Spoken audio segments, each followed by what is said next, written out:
সমুদ্রের মধ্যে নীল তিমি থাকে না? আচ্ছা বলেন তো নীল তিমি কি মাছ না স্তন্যপায়ী প্রাণী? স্তন্যপায়ী। আপনারা কি শার্কের নাম শুনছেন? শার্ক? শার্ক কি একটা উম এক রকমের হচ্ছে যে ওই যে জলজ প্রাণী না?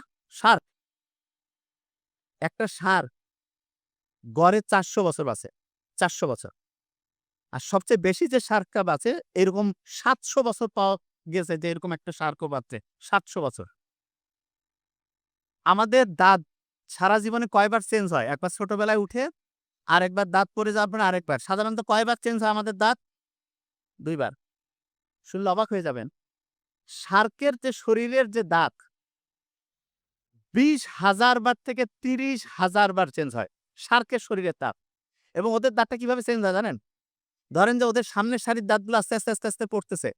তখন সামনের সারির দাঁতগুলো যখনই পড়ে গেল, পিছনের সারির দাঁতটা অটোমেটিক সামনে চলে আসবে। ইন্টারেস্টিং না?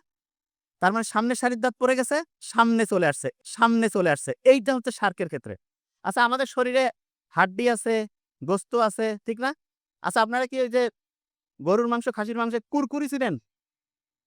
মানে খাইতে খুব মজা লাগে। ওই যে মুরগির রানের যে অংশটা খাইতে টেস্ট, ওই টাইপের। বুঝতে পারছেন তো? গোটাল শার্কের যে শরীরটা, এটা হচ্ছে ওই কুরকুরি দিয়া তৈরি। তার মানে গোটাল শার্কের শরীরে কোনো হাড্ডি নাই। সব হচ্ছে তরুণ হাড্ডি। সব হচ্ছে কুরকুরি। আমরা সাধারণত কি গোস্ত রান্না করছে ১০০ মিটার বা ৫০ মিটার দূর থেকে টের পাই। শার্ক ১ কিলোমিটার দূর। ঐখান থেকে রক্তের স্মেল সে টের পায়। ১ কিলোমিটার দূর থেকে। রক্তের স্মেল সে ১ কিলোমিটার দূর থেকে সে টের পাইতে পারে। সমুদ্রের মধ্যে নীল তিমি থাকে না? আচ্ছা বলেন তো নীল তিমি কি মাছ না স্তন্যপায়ী প্রাণী? স্তন্যপায়ী। একটা নীল তিমি একবার যখন বাচ্চাকে দুধ খাওয়ায়, ২০০ থেকে ৩০০ লিটারের মতো দুধ খাওয়ায়। এবং সে যে দুধ খাওয়ায়, নীল তিমির শরীরের দুধটা কিভাবে করে জানেন? সে হচ্ছে ওই যে আমরা যেমন বডি স্প্রে করি না?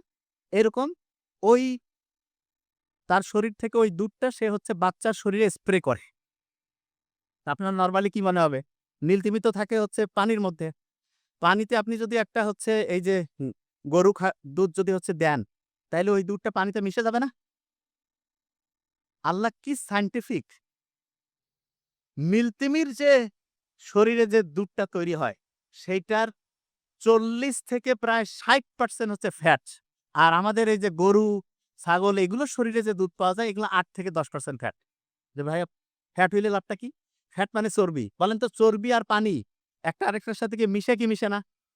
তেল আর জল মিশে কি মিশে না? তার মানে নীলতিমির শরীরে যেই দুধটা তৈরি হয় সেটার ৪০ থেকে ৬০% হচ্ছে ফ্যাট এবং এই কারণে ওইটা পানিতে মিশে না। নীলতিমির বাচ্চা সুন্দরভাবে খেয়ে আস্তে, আস্তে বড় হতে থাকে। আচ্ছা। এখানে যারা আমরা আছি, এখানে যারা আছি, প্রত্যেকের শরীর থেকে একটা রশ্মি নির্গত হয়, রশ্মি। আমাদের শরীর থেকে যে রশ্মিটা নির্গত হয় সেটার একটা স্পেশাল নাম আছে।